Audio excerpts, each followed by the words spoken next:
Hello, this is Slow Night, Sleepy Stories. In total darkness, the world becomes exactly what our mind believes it to be. Tonight's story is about a monk named Wonhyo, who once sought shelter in a dark cave during a storm. Thirsty and exhausted, he drank water from a gourd he found in the dark. It was the sweetest, most refreshing water he had ever tasted. But when the morning light came, he discovered that the gourd was actually an old skull and the water was full of rot. In that shock, he found a profound truth. The water did not change, only my mind changed. Everything depends on how you perceive it.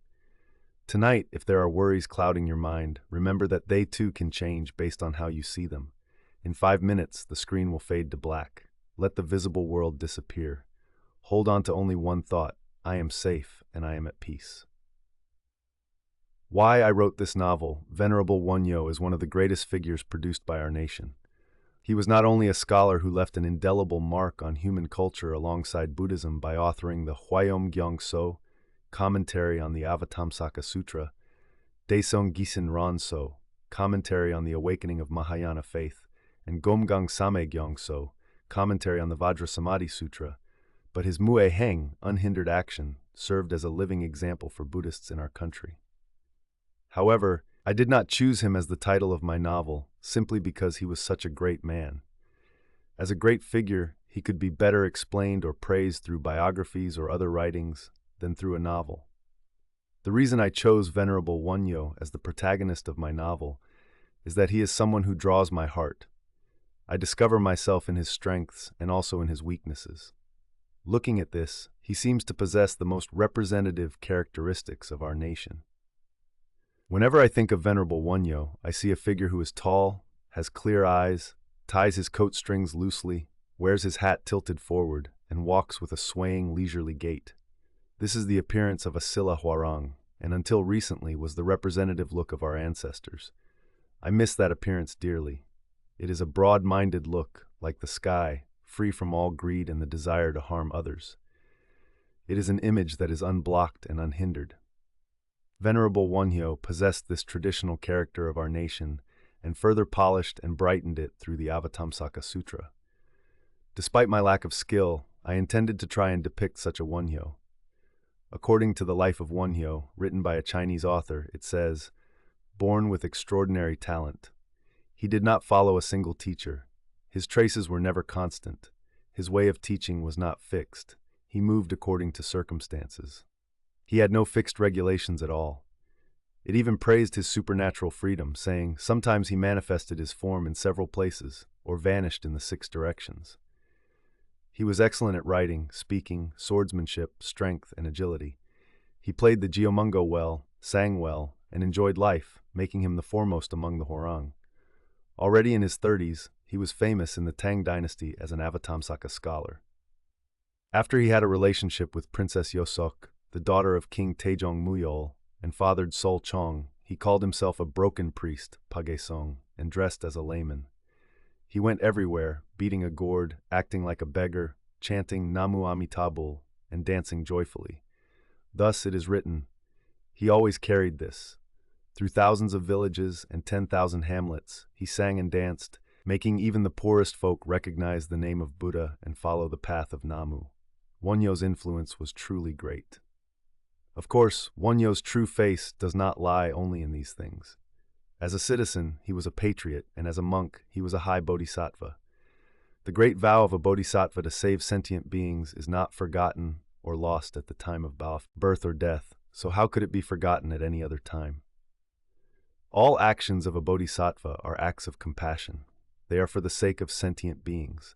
Whether becoming a king, a beggar, being born in hell, or as a beast, it is all from the vow to save sentient beings. Therefore, Wonhyo's true essence lies in his bodhisattva vow and bodhisattva actions. What I can depict in this novel is his outward behavior. If the reader, upon reading this novel, comes into contact with Venerable Wonhyo's inner great vow and great compassion, that is not the power of my pen, but the power of the reader's own heart. In this novel, while depicting Wonhyo, I depicted Silla, his environment. This is because the country of Silla is Wonhyo himself. Broadly speaking, an individual is the whole of humanity, but at the very least, one cannot think of an individual apart from their country. Wonhyo was a human, but a Silla human. He was a monk, but a Silla monk. A Wonhyo completely detached from the history of Silla is nothing more than a fantasy. Not only Wonhyo, but also Princess Yosok and Master Dayan, who appear in this story, are all Silla people. They were born and raised within the faith and culture of Silla. Herein lies the communal destiny of the nation. I tried to depict Silla culture as inseparable from Wonhyo. Through the ancient Shintoism, the Hwarang derived from it, records remaining in history, and the meanings lingering in our language, I tried to imagine the thoughts and customs of that time. Especially, believing that language is history, I tried to find and supplement what was lacking in literature from our language. Among these, there will be my own conjectures and forced interpretations. However, I assert my belief that there is an undeniable truth within them. I hope that readers will not laugh this off, but treat it as a subject of research to clarify the character of our history. Wonhyo was born in the 39th year of King Jinpyong, about 300 years ago. At this time, Silla was heading toward its golden age, so many great figures emerged. Politicians like Kim Chun-chu and Kim Yu-sin appeared, and among great monks, there were Zhejiang, Wangwang, and Anhong, whose names were so high they were admired by the emperors of Sui and Tang. Giants like Wonhyo and Huisang, and representative Hwarang like Guisan, Bimok, Guanchong, Geojin, and Wansel were all born around this time. For a country to prosper, good people must be born first, and the karmic connection that allows good people to be born is a spiritual movement. In the case of Silla, King Beopheung's veneration of Buddhism, connected to the blood of Ichidon, and King Jinhong's encouragement of the Hwarang, formed the spiritual source from which these figures poured out. As long as people consider their own bodies most precious and make earning food and clothing their life's goal, culture cannot be created, and great people cannot be born. Only when one sees something higher and more precious than one's own life and abandons the desperate focus on maintaining that life, do patriots, religious leaders, and scholars emerge. Buddhism teaches that our bodies and all the pleasures and glories associated with them are mere scarecrows and dreams. It sees only loving, pitying, helping, comforting, and saving sentient beings as a valuable life. Our nation's unique Pungyu Gyo, based on loyalty and filial piety, received this Buddhist spirit and grew rich and vast in content. This became the spirit and life philosophy of the Hwarang Do. Figures who led Silla's golden age emerged from this spirit, and Venerable Wonhyo was one of them. This is why I made an effort in this novel to depict Goshindo, the Gukshon, and the life of the Hwarang. By depicting Wonhyo, I tried to show the path of a sentient being receiving the Buddha's way and entering the Mahayana Bodhisattva path, while simultaneously showing the people of Silla and the fundamental spirit, life ideals, and attitudes of our nation. These are all overwhelming tasks beyond my capability.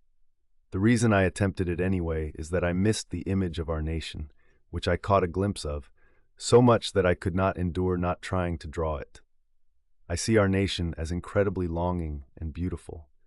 Within its seemingly loose and casual appearance, I believe there is something noble enough to ascend a throne. I believe its talent, heart, and language are all extraordinary, holding a promise to make a tremendously loud sound and emit a great light in the future. For the past thousands of years, it has suffered pain and humiliation, yet it never lost itself and maintained national unity. Furthermore, through its suffering and history, it absorbed almost all cultures, China, India, Europe, America, and made them its own. It was a practitioner. It is Shakyamuni Buddha still undergoing asceticism in the snowy mountains, and Christ fasting and praying in the wilderness. Therefore, its appearance is shabby and no one recognizes it. However, because it is a practitioner, the day will come when it shines brightly to illuminate the world and rings out a loud voice to teach sentient beings.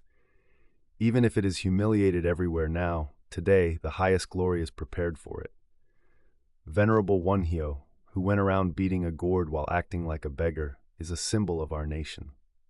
I believe his earlier words, "When choosing 100 rafters, I was excluded, but when seeking one Dragon Ridge beam, I alone was chosen," also point toward the mission of our nation. 1942, Chunwon. All compounded things are impermanent. The time was over 1200 years ago. The Silla capital, Surabaya, the 15th day of the third month, when flower viewing takes place, had passed. It was the time when the willows and elms by the Alcyon stream swayed with soft leaves in the spring sunlight. The apricot, peach, and cherry blossoms by the fences and gardens of the 170,000 households of Surabaya had already fallen. It was a time when the sounds of early orioles should have echoed from the forests of the Wolsong Palace, but the spring of Surabaya was submerged in sorrow due to the illness of the 31-year-old Queen Sungman. Queen Sungman, who became the ruler of Silla at the age of 24 as a maiden, was beloved by the people. She was very tall, with a face like the moon and arms so long they reached her knees. Since childhood she had revered the Buddha's way and remained unmarried. Immediately upon her accession, she decisively sentenced to death 30 people, including the Sangdedong Bidam and Yeomjong, who had conspired to depose the former king and her cousin, Queen Sondeok. In the winter of her first year, she sent Yusin to the battles of Musun, Gamel, and Dongjam, where they defeated the Baekji army and took over 3,000 heads. The following spring, the army of the famous Baekji general Uijik was annihilated at Yogyo. Because of these deeds, the people expected the young queen to be a more powerful ruler who would glorify the country more than Queen Sondeok. Furthermore, in the 5th year of her reign, when she sat high in the Jowonjeon Hall to receive the New Year's greetings from the 100 officials, her dignity was such that no one could think of her as just a 28-year-old woman. Bidam had tried to depose Queen Sondeok because a female ruler would be looked down upon by neighboring countries and lacked authority domestically. However, after seeing Queen Sungman's governance, no one could look down on her just because she was a queen. Like her name Sungman, the queen sought to model herself after Lady Srimala, Sungman Buin. Srimala is the protagonist of the Srimala Sutra. During the time of Shakyamuni Buddha, she was the daughter of King Pasenadi and married the king of Ayodhya. When King Pasenadi and Queen Malika took refuge in the Buddha's teachings, they sent a letter to their daughter Srimala, encouraging her to believe in the Dharma. Upon receiving her parents' letter, Srimala immediately resolved to take refuge and invited the Buddha to Ayodhya to hear the Dharma. The recording of those teachings is the Srimala Sutra. After hearing the Buddha's sermon, Srimala was filled with joy and made the 3 great vows and the 10 great commitments. The 3 great vows are: first, my body shall obtain the wisdom of the true Dharma. Second, I shall preach this true Dharma to others. And third, I shall protect and maintain the true Dharma so it does not decline. The 10 great commitments are: 1. I shall not violate the Buddha's precepts. 2. I shall not give rise to arrogant thoughts toward those who are superior. 3. I shall not be angry with sentient beings. 4. I shall not hate others. 5. I shall not be greedy. 6. I shall not accumulate wealth for myself. 7. I shall save all sentient beings. 8. I shall bring peace to sentient beings who suffer from loneliness, imprisonment, or illness. I shall subdue those who resist what is right and embrace those who follow it. 10. I shall receive the true Dharma and never forget it. The queen, in her youthful thinking, had firmly resolved to rule the country with the spirit of these 3 vows and 10 commitments. However, her illness was grave. She fell ill before she could even begin to unfold the intentions she had formed. There was no temple in Surabaya that did not pray for the recovery of Queen Sungman. Moreover, her teacher and guide, Preceptor Jajang, did not even leave the palace, using all available secret rituals to drive away the queen's illness.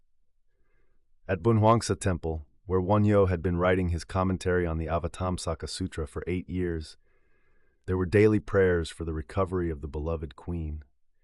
Last night, the great Master Milbon served as the officiant and performed the Homa ritual. It is a secret mantra practice. Wonhyo did not enjoy this, but he participated sincerely because it was a prayer for the sovereign. Back when Queen Sondeok was ill, a monk named Milbon had read the Medicine Buddha Sutra and driven away the spirits, curing her illness. Since then, secret mantra practices had become popular. After Master Milbon's ritual ended, Wonhyo returned silently to his quarters, the Mueidang. The Mueidang was a separate building to the northeast of the main hall of Bunhuangsa, where Master Jimyong had once resided. Wonhyo had first learned the Avatamsaka from Master Jimyong. Because of that connection, and because the quiet atmosphere was suitable for writing, Wonhyo resided in this secluded place, declining the main rooms. Muaidang was a small building with 3 rooms. One room enshrined a statue of Manjusri Bodhisattva and the Avatamsaka Sutra. One room was where Wonhyo resided, and the other was where Wonhyo's attendant disciple, Simsang, stayed. The name Muaidang was given by Wonhyo himself, written in his own hand and hung above the door. It was taken from a line in the Avatamsaka Sutra: "The one who is unhindered in all things, ilchamue in, escapes life and death by a single path." It means that only when one is unhindered by anything can one escape the cycle of life and death. Wonhyo enjoyed the word mue, unhindered, and made it his goal in practice. In the room were a dark persimmon wood desk and an earthenware brazier for boiling tea. On the desk were only paper, brushes, and ink, along with a lamp. Simsang took Wonhyo's robe and outer garment, hung them up, spread the bedding, and bowed with palms together. "Master, sleep peacefully," he said before withdrawing. Wonhyo lay down. He thought of the last time he had seen the queen. It was the 3rd day of the 3rd month. The queen had sent an envoy to Bunhuangsa to invite Wonhyo. A Dharma assembly on the chapter on the 10 stages of the Avatamsaka Sutra was held. It was a drizzly day. Wonhyo rode a carriage, pulled by a white ox sent by the court, and entered the Saryanggung Palace. The queen was in her bedchamber. Although it was called a Dharma assembly, only 4 or 5 people were gathered. They were Lady Wolmyong, the queen's biological mother, Lady Munmyong, the wife of Lord Chunchu, Lady Jiaoyi, the daughter-in-law of Chunchu and future queen of King Munmu, the wife of Yu Sin, and Lady Ayuda, the daughter of Lady Munmyong and Lord Chunchu, who would later be known as Princess Yoseok. Lord Chunchu, who would later become King Taejong Muyol, was one of the 2 pillars of Silla at the time, alongside Lord Yu Sin. His wife, Lady Munmyong, was Yu Sin's sister and famous for her beauty along with her mother, Lady Manmyong. Their daughter, Ayuda, inherited her mother's beauty and was a renowned beauty throughout the country. It goes without saying that the beautiful Ayuda was the target of admiration for all the Hwarang. Among them, Geojinrang and Guanchongrang, who were said to possess all 5 teachings of the Hwarang: loyalty, filial piety, sincerity, bravery, benevolence, became rivals for Ayuda's hand. Ultimately, Geojinrang won and took the beautiful Ayuda as his wife 8 years ago. However, Geojin died gallantly in the Battle of Musan against the Baekje army, alongside his father Binyongja. Their death sparked the morale of the Silla army and eventually led to the defeat of the Baekje forces. When their merit was reported, the queen wept for the father and son. Because of this, she cherished Ayuda even more, loving her like her own daughter and always keeping her close. This gathering was truly a rare and beautiful sight. It was as if all the beauties of Silla were in one place. When Wonhyo entered with Simsang behind him, the queen also rose from her jade throne and put her palms together to show respect to the Dharma master. Lady Munmyong and the others all put their palms together and bowed to the master. It was an act of honoring the king, parents, and teachers. Wonhyo sat in the seat prepared for the master. At that time, the queen showed no sign of illness. Her face was round like the full moon. She was quite tall. Her arms reached her knees when lowered. Her eyes were large yet slender. Her lips were reddish, and her voice was soft yet powerful. The queen was the most beautiful among them. However, the one who was like a morning lotus that had just bloomed was Ayuda. She was the youngest, and her brows and eyes were such that even another woman's heart would be moved. Moreover, she was a person who inherited the passion of her mother, Munmyong, and maternal grandmother, Manmyong. Her grandmother, Manmyong, was the granddaughter of King Ipjong. She fell in love with a Hwarang named Seohyun on the street when he came to visit her grandfather. This Seohyun was the father of Yu Sin. When Seohyun was appointed governor of Manogun and had to leave Seorabeol, the affair between Manmyong and Seohyun was discovered. Manmyong was confined by her father Sukholjong and placed under guard, but she escaped through a drainage hole and followed her lover Seohyun. Thus, she became the mother of Yu Sin and Munmyong. Furthermore, the marriage of Lady Munmyong and Chunchu happened like this. When Chunchu and Yusin were practicing as Hwarang disciples of Lord Muno, Yusin stepped on Chunchu's clothes during practice and tore them. Yusin took Chunchu to his house and called his sister Munmyeong to mend the torn clothes. At that moment, they saw each other and fell in love, and Munmyeong married Chunchu. From this loving couple were born Beop Min, who would become king during Silla's greatest golden age, and Princess Yosok Ayuda. Ayuda was a person who received such blood. Her older sister Gojoda followed her husband Pumsok and died with him while defending Dongjamsong against the Baekje army. Ayuda was someone who received such blood. Furthermore, the fact that Ayuda was the widow of a fallen warrior seemed to add even more to her beauty. Wonhyo opened the 22nd volume of the Avatamsaka Sutra, the chapter on the 10 stages, which Simsang presented to him. He saw the first passage of the chapter. At that time, the world-honored one was in the Mani treasure hall of the Palace of the Heaven of Mastery over others' transformations, Tawajaje Chonwangong Mani Bojon, together with a great assembly of bodhisattvas. Wonhyo wondered if this very place was the Mani treasure hall. He thought it was a great karmic connection to preach the 10 stages in the Silla royal palace before the queen. Wonhyo closed his eyes, joined his palms, and meditated on the world-honored one and Vajragarbha Bodhisattva. Fragrant smoke rose from the incense burner in front of the desk, filling the room with fragrance. Unsurpassed, profound, subtle dharma, rarely encountered in millions of kalpas. Now I see, hear, and uphold it. I vow to understand the Tathagata's true meaning. Following Wonhyo, the queen and everyone else sincerely chanted the Gatha for opening the sutra. Having preached the stages of the 3 sages, the 10 dwellings, 10 actions, and 10 dedications, and finished the preparatory means, Gaheng, in this assembly, we shall clarify the meaning of attaining the fruit of realization. Wonhyo began his sermon. By abandoning narrow, selfish, and individualistic greed through the first aspiration for enlightenment, and giving rise to a heart of great compassion, debisim, for one's fellow beings, a sentient being leaves the realm of the common person and rises to the bodhisattva stage, the place of an awakened one who lives for sentient beings. When the heart of great compassion becomes the leader, and we live only with a straightforward heart and a deep heart, our power is the same as the Buddha's. A straightforward heart is one without falsehood or deception. A deep heart is one that never changes or ends. Through these 3 hearts, we become the seed of the Tathagata, Yore Jong. Once we enter the seed of the Tathagata, we practice the 6 perfections and 10,000 deeds, eventually attaining Anuttara Samyak Sambodhi, unsurpassed perfect enlightenment, and becoming a Buddha ourselves. When we give rise to this heart, we ascend to the stage called the stage of joy and become bodhisattvas. Why is it called the stage of joy? When a bodhisattva dwells in the stage of joy, there is much joy, much faith, much purity, much pleasure, much gentleness, much patience, and no desire for conflict. What they always think of are the Buddhas. It is the Dharma taught by the Buddhas. It is the noble disciples of the Buddhas, so they are joyful. They are joyful because they have escaped the messy realm of commoners and are close to the stage of wisdom.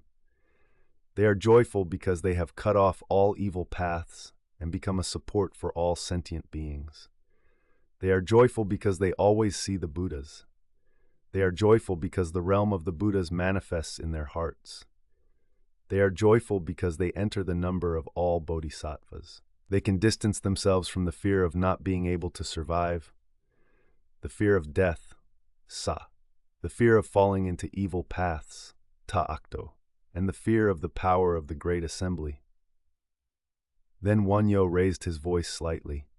If a bodhisattva has already left the thought of I and mine, what is there in the world to be greedy for, and what is there to fear? If one has distanced oneself from the thought of I, what does death matter? Even if this body dies, I have already cut off the mark of self. So in every place I am born, I will be with the Buddhas and bodhisattvas. What worry is there in dying? Furthermore, since the bodhisattva's vow is the highest vow, whom in the world showed do one fear? In all the world, there is no vow as high and as correct as my vow. That is what I mean. After reading and interpreting the text of the Stage of Joy, Wonhyo closed the sutra and looked at the queen and the assembly. Therefore, the only thing that binds us sentient beings is the mark of self. The thought of I and mine binds us, making us repeat all the sufferings of birth, aging, sickness, and death every day and every moment. Once we leave the mark of self and give rise to a heart that loves sentient beings and our fellow beings, we already become bodhisattvas who have nothing to be hindered by in the three realms. This state is called the stage of joy and the seat of the Tathagata. From this point on, because the things I do are not for myself but for sentient beings, there is no longer worry, anxiety, fear, or dread. There is no living and no dying. This is what is meant by all unhindered people escape life and death by a single path. All compounded things are impermanent. This is the law of birth and death. When birth and death are extinguished, that extinction is bliss. This is also said of this state. Extinction refers to the state where all greed for one's self has faded away and does not arise again. Only when one becomes like this can one truly be a loyal subject, a filial child, a husband or wife, a friend, and a brave warrior. Where can there be loyalty and filial piety, and where can there be faith when there is the thought of self? Therefore, it is said that when Buddhism flourishes, the country flourishes, and when Buddhism declines, the country perishes. For instance, looking at the loyalty of Gyojin Rang, it was so. At that moment, Ayuda thought of her dead husband as if waking from a dream. Her husband had been a truly short connection. Only 3 days after their marriage, Gyojin had gone to the front under Yusin's command, following his father Binyongja. The eyes of the queen and Lady Munmyong also turned toward Ayuda. Wonhyo also looked at Ayuda. Both Gyojin Rang and Guanchang Rang had been disciples of Munno together with Wonhyo during their Hwarang days. Moreover, Wonhyo had also gone to the Battle of Dongjamseong with Gyojin. Wonhyo was one of those who witnessed the gallant scene of the Gyojin father and son. The details of how the Gyojin father and son and their servant Hapjeol died were as follows. In the 10th month of the year, Jeongmi, the first year of the queen's reign, the Baekje army surrounded the 3 fortresses of Musan, Gamel, and Dongjam.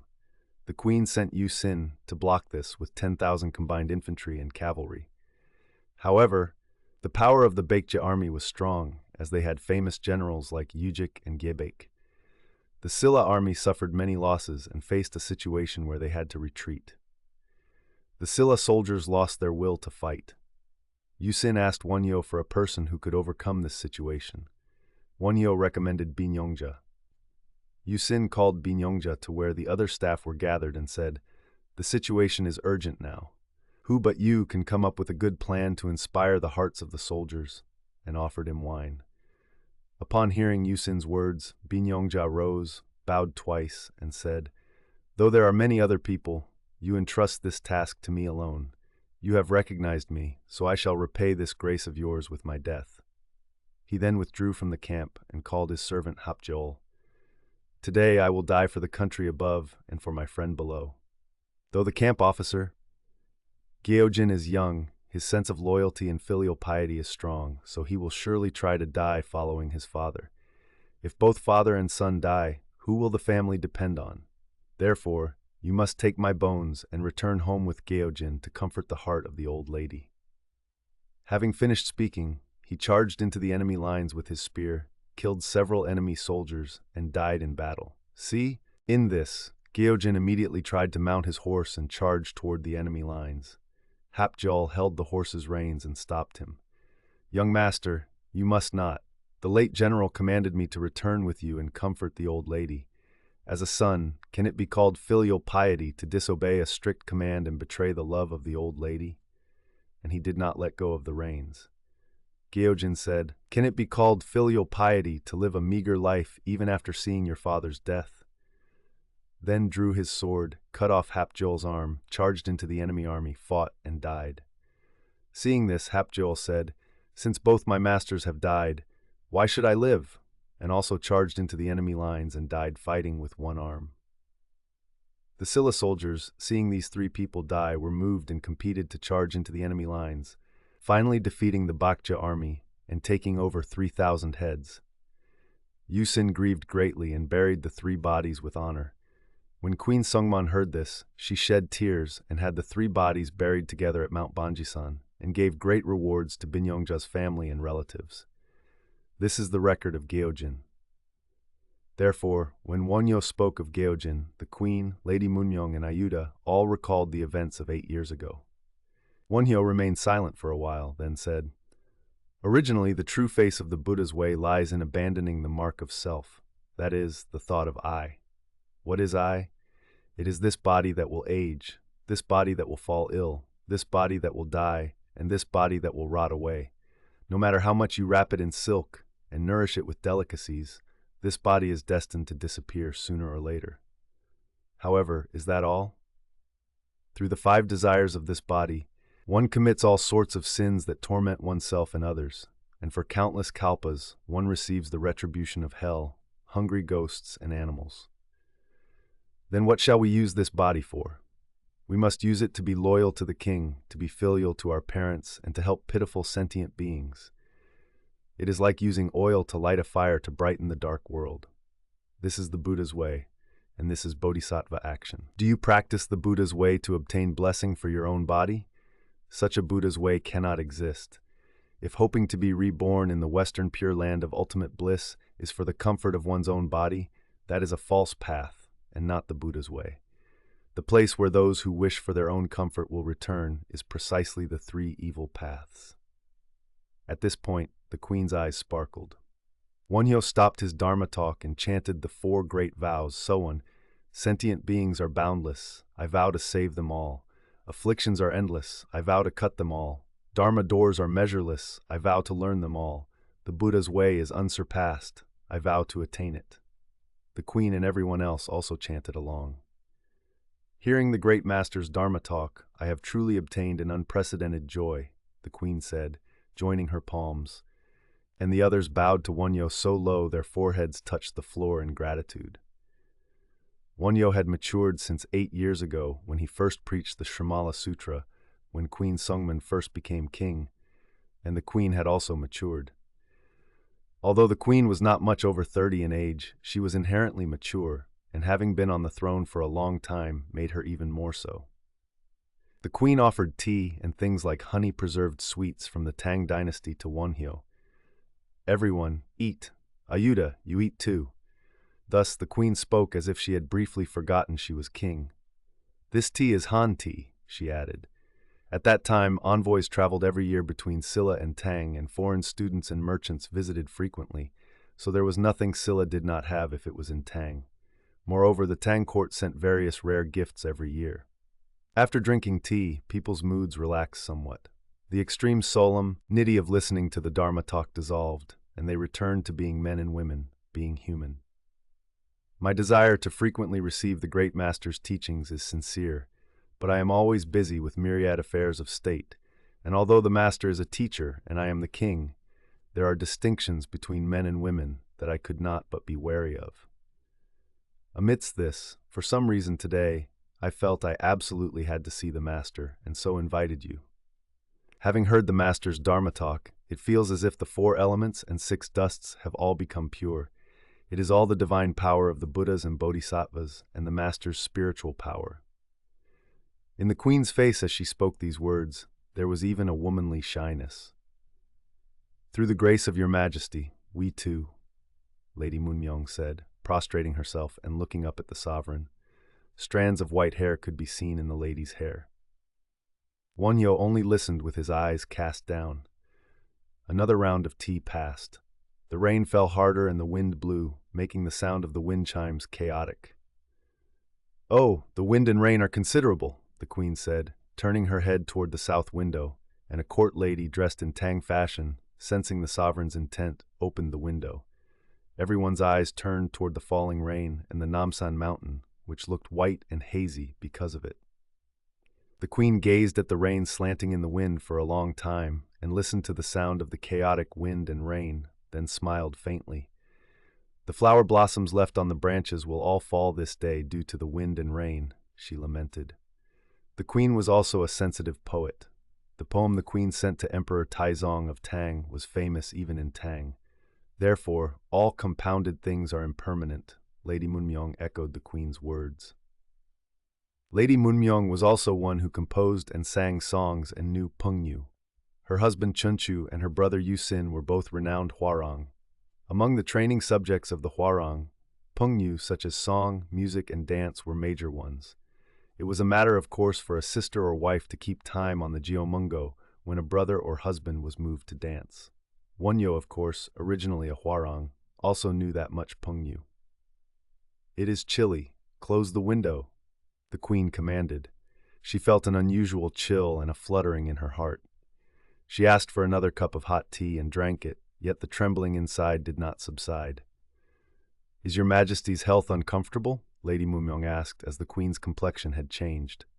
Even to Wonhyo, it seemed the queen was suffering some pain. It seemed she was suffering more from mental pain than physical pain. In that pained face, more womanliness was visible. What was the cause of that pain? Was it the Baekje army that constantly raided? Although it was said the king of Baekje had recently become immersed in pleasure, he was not an ordinary person. Under him were pyong like Songcheng and Hongsu, who excelled in both civil and military affairs, and famous generals like Oijik and Gaebek. Moreover, Gaebek was a fear to the Silla soldiers. Although there were great pillars like Chunchu and Yusin in Silla, Baekje was a fearsome existence to Silla. Several times a year, the Baekje army invaded Silla. According to the report of Dooke, a monk who had gone to Baekje to spy, Songcheng and Hongsu were collaborating to gather and train a massive army and were also manufacturing weapons. Songcheng and Hongsu knew that Chunchu and Yusin were extraordinary individuals. Therefore, they tried to destroy Silla before they could build up great power, to cut off the root of the trouble forever. According to Dooke's report, they were extremely displeased that Silla had joined with Tang to invite Tang troops to invade Baekje, and that Silla had abolished its own era name to use the Tang era name, and that even the king and those below him wore Tang Offa, Sayal robes. When Queen Songmin became king, Preceptor Jiazhang internally insisted on following and relying on Tang for everything, and Chunchu also insisted that they could not but borrow the power of Tang to suppress Baekje. In the 3rd month of the queen's 2nd year, the year after the Jeojin father and son fought bravely and died, the Baekje army invaded again. Yusin drove them back, but they came to expect that Baekje would surely attack with even greater force. Thus, Chunchu and his 2nd son, Munwang, went to Tang to ask for troops. Emperor Taizong of Tang had suffered a great defeat against Yang Manchun in the Battle of Ansi Song while attacking Goguryeo, losing an eye to an arrow, but his ambition had not diminished. He took the opportunity of the arrival of Chunchu, a member of the royal family and a central figure of Silla, to first bring Silla under his control. Therefore, he treated the Chunchu father and son with great hospitality. He sent Ryu Hyong, the minister of imperial entertainments, 10 laut to meet Chunchu's party and served Chunchu the ontang, warm soup he had personally prepared, and also presented him with gold and silk. Chunchu's request for troops succeeded. In return, Chunchu promised to abolish Silla's era name, Taewa, and use the Tang era name, and to change the court official robes to the Tang system. Furthermore, Chunchu even promised to send all 7 of his sons to Tang to study at the Imperial Academy, Gukam. Thus, when he left the Tang capital of Chang'an, Emperor Taizong issued an edict for all officials above the 3rd rank to attend a grand banquet to send Chunchu off. It was to the extent that it was recorded in Tang history as the rituals of hospitality were extremely thorough. Upon hearing this rumor, Goguryeo had its naval forces attack the ship Chunchu was returning on to capture and kill him. Chunchu's attendant, Ongun, wore Chunchu's robes and sat on the ship, being caught and killed instead, and Chunchu returned alive. However, the success of Chunchu's trip not only enraged Goguryeo but also greatly stimulated Baekje. Baekje sent Bok Sin, who held the rank of Yunsol, to Prince Peng, who was in Japan, to petition the emperor that Silla and Tang had allied to invade Baekje and ask for help. All these various rumors could not but be a worry for the queen. She may have momentarily forgotten everything while listening to Wonhyo's Dharma talk, only to suddenly think of the danger to the country. However, there was something that made the queen's heart even more uncomfortable than that, and that was precisely Chunchu's actions. As Chunchu's power grew, the queen's authority diminished. Chunchu thought that the lifeblood of Silla was in his hands, and in recent years he had begun to show signs of overshadowing the queen. Moreover, while the abolition of the Silla-era name, which had been used since the time of King Beofeng, and receiving the Tang calendar made Silla a vassal state of Tang, Chunchu had made the promise with Taizong of his own accord, and furthermore, he strongly urged the queen to wear the bak ceremonial robes that Taizong had given. It was rumored even among the common people that at that time, in front of the gathered officials, the queen had raised her voice toward Chunchu, saying, "I heard you were specially promoted in Tang this time. Are you now not my subject, but a Tang subject?" However, Chunchu's power could not be moved. "A female king won't do. Lord Chunchu will become king." Such voices traveled around like a nursery rhyme. Even today, not a single minister came to report affairs of state to the queen until past midday. In the queen's chest was this pain: "Silla is tilting." Wonhyo rose to withdraw, but the queen held him back, saying, "It is difficult to invite and see the master again, so teach me a little more before you go." Wonhyo also felt something that made it impossible for him to leave the queen. Queen asked for wine to be brought. "Master, do not blame me. Today I wish to drink wine. Drinking wine is breaking the precepts, but if I do not commit a fault, it should be fine. Since Master Zhejiang is not here today, let us have a cup." Wine was brought. Of course, no meat snacks were brought, only dates and chestnuts. Wonhyo also drank wine. After 3 or 4 rounds, people's hearts relaxed even more. A red flush appeared on the queen's face. "Ayuda, play a tune on the Geomungo," the queen commanded. "How about the Gayatgo?" Ayuda asked. The Gayatgo is also good," the queen said, then in a singing tone, 12 strings are 12 months. Is the 3rd string the 3rd month? The 3rd month, the 3rd day, the wind and rain that blow the flowers." Then she lightly tapped her knee. "Yes, play the Gayatgo. How about Sadaham?" she asked, looking at Ayuda as she tuned the strings with her white, slender fingers. "I shall play Sadaham," Ayuda replied. At the sound of the Gayatgo being tuned, people's hearts felt liberated from the heavy emotions that had suppressed them until now. The tune Sadaham is about the Hwarang Sadaham. Sadaham was the 7th generation descendant of King Namul and the son of Gupsun Gurichi. A son of a noble family, he learned the Buddha's way from a young age and became a Hwarang, having over 1,000 disciples. Already at the age of 17, those disciples were all devoted to Sadaham. When King Jinhong ordered Ichan Isabu to attack the state of Gara, Sadaham asked to join the army, but the king did not allow it, saying Sadaham was still too young. However, seeing Sadaham's request was so earnest, the king reluctantly made Sadaham the Guidang Bijang, assistant general of the elite banner. Thereupon, Sadaham led his 1,000 disciples to the border of Gara, asked the commander Isabu for his troops, became the vanguard, and charged through the gate called Jeondan Riang, finally occupying the state of Gara. Upon his triumphant return, the king considered Sadaham's merit great and gave him 300 Gara prisoners, but Sadaham released them all. The king gave him land, but he would not accept it. When the king insisted, he requested and received only the barren land by the Alkion stream. Then, when his friend Muguanrang, with whom he had a friendship unto death, died of illness, Sadaham wailed in grief and died following him 7 days later. The music, Sadaham, was said to be what Sadaham played on the Gayatgo as he wept, grieving for his friend's death.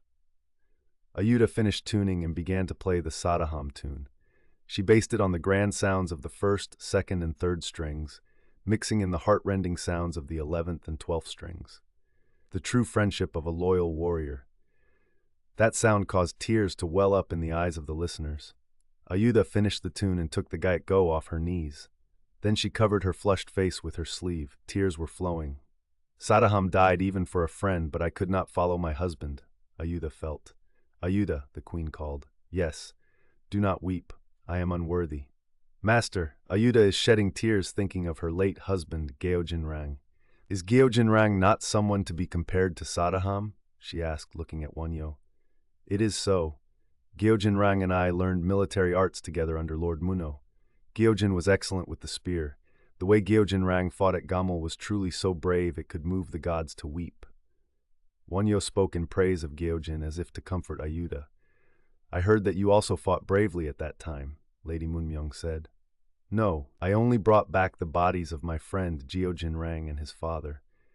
What merit could I have? Wonhyo replied. At this, the queen looked at Wonhyo and said, to charge alone 3 times into a battlefield where swords and spears are like stars and arrows and stones are like rain, to bring back a friend's bod, why, is even more difficult than killing enemy soldiers. She looked around the room as if seeking the agreement of everyone. That is so. Killing enemy soldiers might bring fame, but, Lady Munmyung said. Wonhyo thought of how Gyojin's body was still soft and his eyes still bright when he held him, and he thought of how red blood had gushed from his chest where he was struck by a spear, soaking his uniform. Both Wonhyo and Gyojin were 18-year-old youths then. In everyone's mind, the 3 graves at Mount Banjisan were recalled. They are the graves of Binyongja, Gyojin, and Hapjeol, the graves of a loyal subject, a filial son, and a loyal servant. The rain did not stop and the wind blew. As evening came, the room grew dark. Lady Munmyung and the others withdrew, but the queen had Ayuda and Wonhyo remain. Simsang only remained behind Wonhyo. I have something to say to the master, was the reason the queen had Wonhyo stay. I have waited and waited for today, the queen said after the others had withdrawn. Ayuda is my only friend. I know Ayuda's heart, and Ayuda knows my heart. Ayuda, isn't that so? The queen asked, smiling faintly at Ayuda. Your Majesty, I am unworthy. Ayuda joined her palms. Master, am I not a lonely person? The queen's voice had a melancholy tone. What do you mean by that? Wonhyo replied. I am lonely. I am lonely, the queen lamented, as if forgetting she was king. I understand that the higher the position, the lonelier it is. Is the seat of the Buddha not the loneliest seat? Therefore, since it is high and solitary, I think it is natural that you are lonely. Wonhyo replied thus. Those are right words. But master, the queen hesitated for a moment, then, am I not a person fit to be in this position? I am lonely, lonely. The queen sighed once more. She looked at Wonhyo as if waiting for his answer. In those eyes, a woman's pleading light was visible. Wonhyo could not know the queen's intent exactly. He was not clear whether the queen was speaking of her loneliness as a king, her loneliness for the sake of the country, or whether she was speaking of the loneliness of a single human being, the loneliness of a woman. Both her loneliness as a king and her loneliness as a human were possible, yet Wonhyo could not ask further. At the same time, he could not answer. Wonhyo hoped his answer would give joy and new faith to this suffering queen, so he briefly closed his eyes and meditated on the Buddha. He thought of how the world-honored one had once preached the sutra to the wife of King Pasenadi. But do I have such dharma power? Thinking this, Wonhyo felt desolate. At this moment, it seemed Wonhyo himself lacked the power to save the young queen, who was seething with some affliction. Hoping for the protection of the divine power of the Buddhas and Bodhisattvas, Wonhyo spoke. Your Majesty, I think those are not words you should say. That you were born as a king possessing the 10 virtues is the power of a compassionate vow to rule the people of this country. That the people of this country eat, drink, and live is all your Majesty's merit, so where could there be a greater bodhisattva action than this? I also know that I became king because I had the karmic connection to become king of this country. But the national situation is difficult day by day, and the people have no day of peace, so thinking that it is all my evil karma makes my heart ache. If the country could be at peace by my giving up this one life, I would not be one to begrudge it, but what merit would there be in discarding this body bundled with afflictions? If only I could burn this body like Baisajiraja Bodhisattva, Medicine King Bodhisattva, to become light and fragrance. The queen briefly closed her eyes and brooded, then let out a deep sigh. However, what is full in this body are afflictions and karmic obstructions. If I were to burn this body, only a foul stench would remain. Since such a body is in the position of the king, I feel the country cannot be at peace. The queen paused again then. I also tried very hard to be a king like king, but it doesn't happen so. It's a karmic obstruction. that you thus constantly realize your own deficiency is the true character of a noble person. No, no, master, speak to me plainly. Look at me as a woman and speak plainly. I am speaking to you plainly. No, no, with your clear Dharma eye, is there any way you cannot see inside my heart? There is no way you do not know what kind of affliction is burning in my chest. While knowing all that, you see that my karmic obstructions are not yet exhausted, and so you do not try to save me. It must be so. Wonhyo felt he understood the queen's true meaning. As for afflictions, as long as one is wearing a human body, there will be afflictions attached to that body. Since one cannot avoid birth, aging, sickness, and death, do even bodhisattvas of high virtue have afflictions? Until they shed this physical body, does even the master have afflictions? A young person like me goes without saying. That's modesty, the queen said with a smile. However, if you say that you still have the afflictions of a sentient being remaining, it is rather a welcome thing, because it makes me feel close to you. If you were to say you have already shed all afflictions, it would be too high and terrifying. If the master still has afflictions remaining, it's a bit of a disappointment, but also a bit welcome. By the way, master. The queen hesitated then. But master, what afflictions do you still have left? She asked, looking at Wonhyo. Ayuda also looked at Wonhyo. Wonhyo had his eyes closed, but he felt their gazes fixed on him, and Wonhyo felt that the situation he was in was extremely grave. Wonhyo looked into his own heart. He realized that while he had been the Dharma Master Wonhyo when preaching the Avatamsaka Sutra earlier, his heart was not so pure now. He realized he was feeling that his body was beside two young and beautiful women.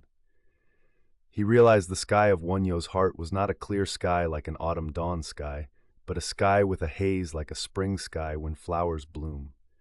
That haze was the affliction of the 33-year-old man Wonhyo. It is said that afflictions are endless, and I vow to cut them, so there is no day they will end, but I only vow to cut them. Wonhyo replied thus. But in my view, there seems to be no place for afflictions to remain in the master's face, eyes, or voice. It seems only clear and clean, as if there is no place for a single speck of dirt or dust to attach to the master's body. And yet you say afflictions still remain in you. Is that modesty? Is it that you are purposely sharing the afflictions of sentient beings to save those of us in the realm of commoners? The queen spoke as if to herself, while looking into Wonhyo's eyes. Showing a youthful womanly shyness in her eyes, she asked with a solemn expression, Master, when will you finally discard those afflictions? Until I save all boundless sentient beings, I think these afflictions will not be discarded. Then what about becoming a Buddha? After saving all sentient beings, then do you intend to appear and disappear in the sea of birth and death for eternal kalpas? I do. Master, is that a bodhisattva's great vow? It is the vow of one man, Wonhyo. Then will you even enter the three evil paths, even into hell, even into the realm of hungry ghosts? If there is only work to do, even into the realm of animals, even if you receive the retribution of an animal, would you not regret it? Even if it were for the sake of just one sentient being. How grateful I am, the queen said, joining her palms with force. An unusual energy circulated in the room. Ayuda also gazed directly at Wonhyo with her beautiful eyes without any shyness and would not turn her eyes away. At this moment, before Wonhyo's eyes, the three real MS and six paths were visible from the realm of the Buddhas and Bodhisattvas above. Snakes, foxes, dogs, and insects, hell where sulfur fires rise and oil pots boil, heavens with boundless pleasures, the pure land of ultimate bliss of Amida Buddha, all the blood-shedding spirits and humans, yet all these worlds were what the mind had created. The mind is like a skillful painter. Its karma is inconceivable. There is nothing it cannot do. It builds a heaven and enjoys itself upon it, and it creates a hell and enters it to weep. It has built this human world and is struggling because it cannot escape it. Wonhyo was surprised, thinking, my mind is building another world again. At this moment, the queen lowered her hands, which she had been holding together until now. Master, will you grant my request? Her voice trembled. What request do you have of me? In whatever world you go to be born in the future, will you let me go and be born following you? Will you let me become a servant girl in the palace of King Dongzhou? What words can I not say in this place? Ever since I heard the Srimala Sutra from you 7 years ago, I have adored you. I wanted to be by your side. However, since I am a woman and also the king of this country, I was enduring, and since you are an incarnation of a bodhisattva, I did not think you would ever use a sentient being's body again. So I thought my vow could not be fulfilled in this life or the next. However, if the Master receives life in the human world again, just as the ascetic Sumedha led the girl and became husband and wife for generation after generation, please let me follow you generation after generation. Fire seemed to rise in the queen's eyes. Wonhyo was shocked. The queen's words were truly bold and earnest. However, Wonhyo did not know how to answer these words. The ascetic Sumedha, in order to obtain 5 blue lotuses to offer to the Buddha Dipamkara, had promised the girl of King Dongjo's palace to be husband and wife for generation after generation. Yet Wonhyo did not have the courage to say, "I will do so." It was not so much that he lacked courage, but that he could not help his heart becoming confused. "Your Majesty, calm your heart," Wonhyo barely managed such a reply. "Calm my heart? You tell me to calm my heart? Do you think my one knotted heart will be unraveled even after 1,000 kalpas? Do you think I will become a Buddha before I fulfill this vow?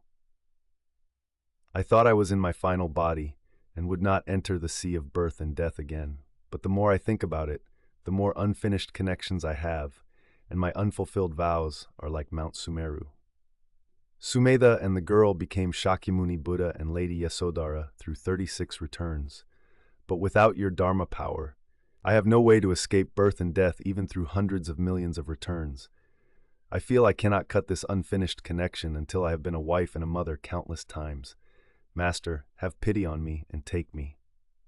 Tears flowed from the queen's eyes. She continued, "Ayuda and I have lived for the past 7 years looking toward the Master.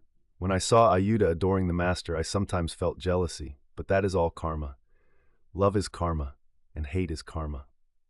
She then looked at Ayuda. Ayuda bowed her head even deeper and could not raise it, saying, "I shall truly become your Majesty's servant for generation after generation and serve you. If your Majesty is by the Master's side, I will serve you hidden in your Majesty's shadow." "Your Majesty," Wonhyo steadied his voice. "Master, speak. Grant me the promise that you will do so," the queen pleaded. "Your Majesty, it is all a trick of the mind. Since the day is already dark, it seems we must end this talk, as you are weary of the eternal cycle of rebirth. Now cut the string of karma. Practice the path of a bodhisattva who receives birth to repay karma." Having said this, Wonhyo withdrew from the palace. Outside the palace gate, a carriage was waiting, but Wonhyo declined to ride it and walked in the rain. "Master, it's raining." Simsang came a step closer and encouraged Wonhyo to get in the carriage, but Wonhyo said, "Let's walk. If it rains, let's be hit by the rain, and if the wind blows, let's be blown by the wind as we walk. Let's cool this body worn out by afflictions." He walked on with heavy steps. "Master, have afflictions also arisen in your heart?" Simsang asked. "Have afflictions also arisen in your heart?" Wonhyo replied. "I am out of my mind, not knowing what I saw or what I heard while in the palace. It's like a dream. While being hit by the rain, find where that mind went." Conversing as, they returned to Bunhuangsa. However, not many days later, the queen passed away. When Wonhyo heard through the court gazette that the queen had ascended to heaven, all these memories came alive in his heart. With what heart did the queen leave the world? Did she depart like a cloud in the sky, fading after realizing everything is emptiness, or like fire burning out, leaving only ashes? Or did she depart after swearing not to leave Wonhyo's side for generation after generation, as she said that day? Wonhyo was lost in thought. After sending Wonhyo away, the queen covered her face with both hands and wept for a long time. Your Majesty, Ayuda called out, not daring to touch the queen's body. Tears also flowed from Ayuda's eyes. Ayuda sympathized with the queen. When the queen faced the tiger-like Lord Chunchu or Lord Yusin, she did not lose her royal dignity. When she raised her voice, saying, "Are you a subject of this country or a subject of Tang?" even Chunchu could not raise his head. However, the queen was still a woman. When she was alone with Ayuda, she was a person to be a wife and a person to be a mother. "Ayuda, what is the affection between husband and wife like?" How can I know the affection of husband and wife in 3 days? Even so, isn't a husband the closest, most precious, and most longed-for person in the world? It was sad to send my husband to the battlefield after 3 days, and I couldn't sleep, and even when a leaf rolled in the wind, my ears were keen, thinking my husband was returning. It must be so. I do not know the affection of husband and wife. Since there is no joy in meeting, is there not also no sadness in parting? I would like to have the joy of meeting even if my heart were to burst at the time of parting, the queen said. Then she added, Ayuda, you also do not know a mother's affection. She took Ayuda's hand and asked, Do you want to have a husband? That night, the queen did not allow Ayuda to return to her quarters. Sleep by my side today, she said, having the bedding spread out together. It is a great honor, Ayuda replied, not disobeying the royal command. Ayuda thought the queen could not fall asleep. The queen turned over countless times. Every time she did, her sighs were heard, along with the rustling of the silk bedding. Ayuda also could not sleep. Sleeping by the sovereign's side was a difficult task in itself, and her heart was fluttering for many reasons. Furthermore, her heart's adoration for Wonhyo was a vow that would never be fulfilled. Ayuda thought that Wonhyo, who did not even answer the queen's earnest request, would never be hers. The queen had asked to be by Wonhyo's side in the next life, but Wonhyo did not permit it. If so, she thought there would be even less hope in this life. Ayuda thought of the story of Master Wonhyo and Sonmyo. When Wonhyo was on his way to Tang, Wonhyo also set out with him, but after drinking water from a skull, he realized everything was a creation of the mind and returned home, saying there was no need to go to Chang'an. He was asked for love by a woman named Sonmyo, but he refused. However, it was said that Sonmyo continued to think of Wonhyo for over 10 years, praying for his return. That Sonmyo was said to be a woman of a noble family in Tang and an extreme beauty. Ayuda thought she was like Sonmyo. However, she thought she was luckier than Sonmyo. This was because Sonmyo was thousands of li away from her beloved Wonhyo, while Ayuda was in the same Seora Vale and could meet him if she wanted to. Yet on the other hand, she thought she was more unfortunate than Sonmyo. This was because she could not meet her beloved even while he was close by. Ayuda knew well that she was a person who should think of her dead husband Geojin. However, Ayuda could not help her heart leaning toward Wonhyo. At first, she thought it was just adoration for Wonhyo's Dharma power, but during the 7 years of continuing that thought, Ayuda had become someone who could not live without Wonhyo. When Ayuda drew Wonhyo, whom she saw today, in her heart, she felt her blood boiling and turned over carefully so as not to make a sound with the bedding. She was afraid her heavy breathing would be heard by the queen.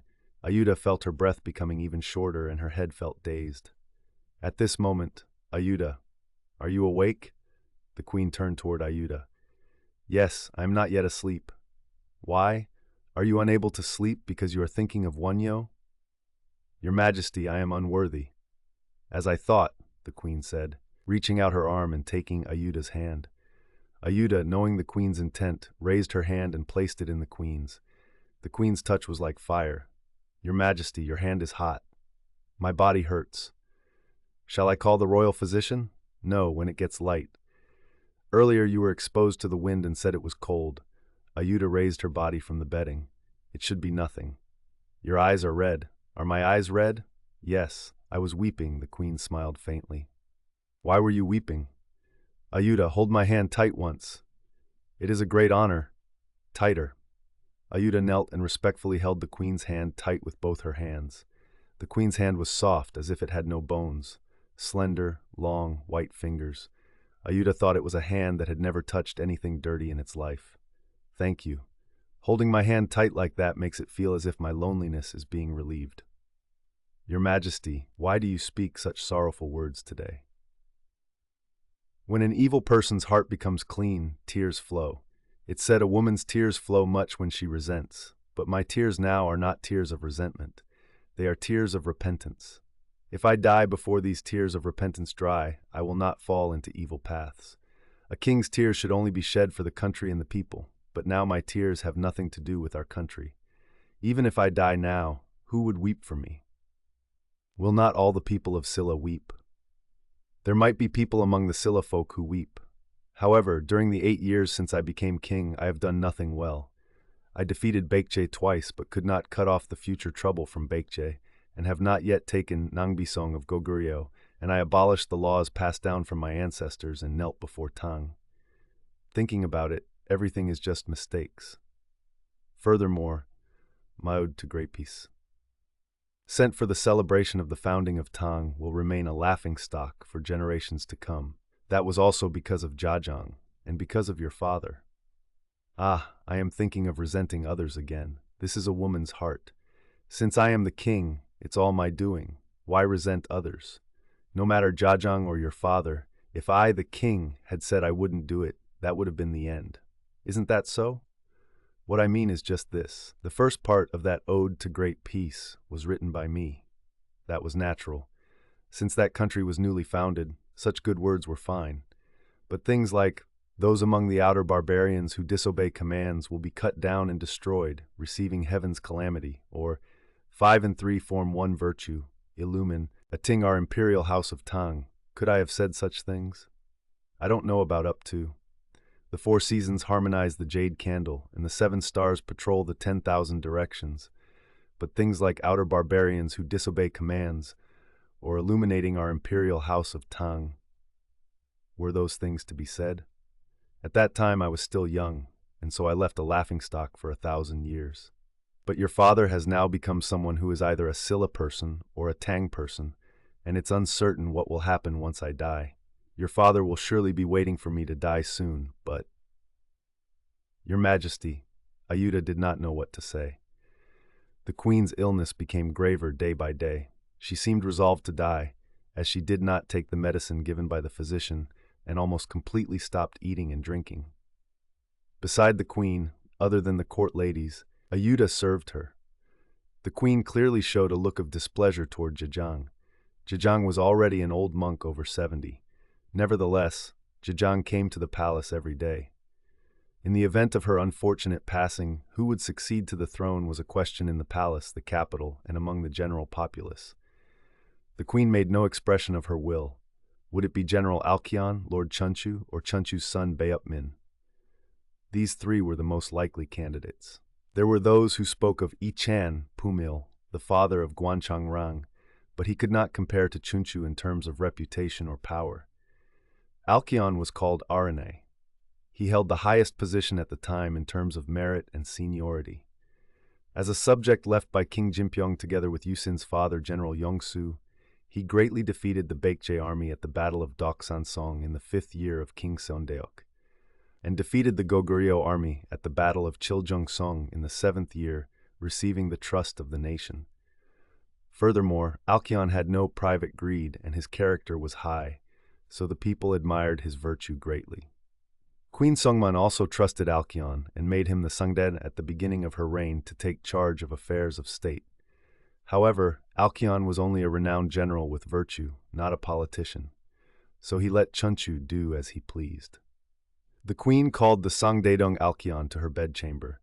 Alkion had white hair, but a youthful face. He prostrated himself beside the queen and could not raise his head. His loyalty to the king was that extreme. I think I will not be able to rise. I think the day I leave this world is not far off, the queen said. Alkion's tears fell onto the floor with a dripping sound, and the cap on his head trembled. He was sobbing. Alkion, who had lived his whole life with a single thought of loyalty, had bathed every morning and climbed the mountain to pray to the late king for the queen's recovery since he heard her illness was grave. Let this old life be given in exchange for Her Majesty's life, he prayed, and did not undo his clothes even at night. Now, seeing the queen's grave illness before his eyes and hearing that the day of her passing was not far off, Alkion felt as if his chest were tearing and could not hold back his tears. Your Majesty, stay firm in heart, Alkion said with a trembling voice. No, my time to go has arrived. That I, as an immature young woman, spent 8 years as king without great fault is all due to the power of Sang Alkion's loyalty. Take care of things after I die. The queen spoke thus.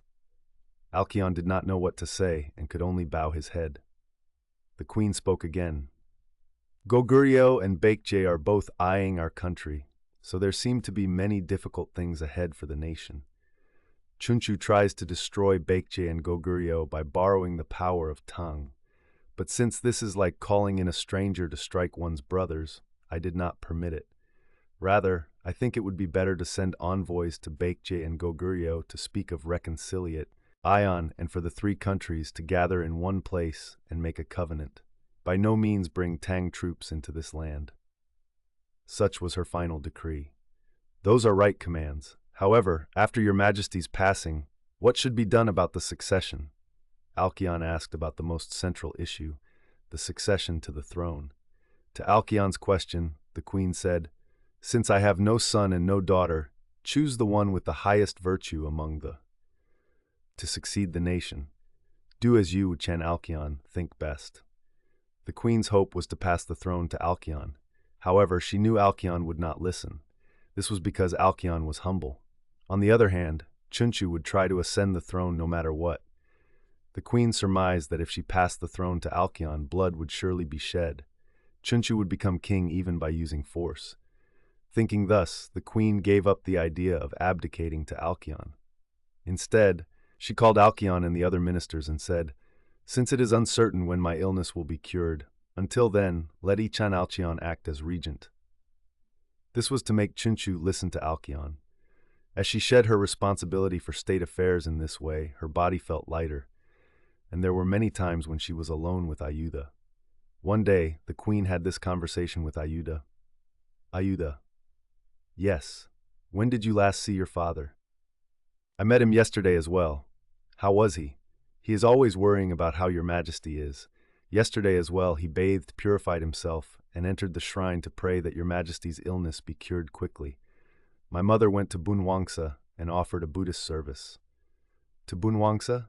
"Yes. Did you also go?" "Yes." "Thank you. Did you also see Venerable Wonhyo?" "Yes, in the main hall. Venerable Wonhyo read the prayer." "Thank you. Did you have any words with the master?" "There were no words. He only put his palms together when he saw my mother and me." "What kind of clothes was the master wearing?" "A black robe and a purple sash." "In his hands?" "His hands were folded." The queen narrowed her eyes as if seeing Wonhyo's appearance and joined her two hands over her chest. Ayuda felt a surge of sorrow. The queen remained still for a long time, then, "Ayuda," she called to Ayuda, who was sitting with her head bowed. "Yes," Ayuda replied, wiping her tears with her sleeve. "After I die, you take care of the master." "With what power could I?" "Clothes, food, oil, tea, paper, ink, drums, and fruit, that's it." "I shall do so." Is it not said that just seeing the face of a good spiritual friend is a great connection and a great blessing? Much more, making offerings, gongyang, to a great spiritual friend is no small blessing. If you are poor and have no items to offer, just sweeping the path where the spiritual friend walks is a great merit. Does everyone have such a connection? Did not the ascetic Sumedha spread his hair on the road for fear that mud would get on the Buddha Dipamkar's feet as he passed? Among all the graces in the world, is not the grace of a teacher who teaches the true Dharma the greatest? Yes, it is written so in the Ingwagyong, Sutra of Cause and Effect. But you can make offerings to the Master for a long time in the future, so where is there such a blessing as that? It is a great honor. If I build any merit, I will dedicate it all to your Majesty. Dedicate it to the Buddha's way or dedicate it to sentient beings. Did you not say, "I vow that this merit reaches everywhere, so that I and all sentient beings together attain the Buddha's way"?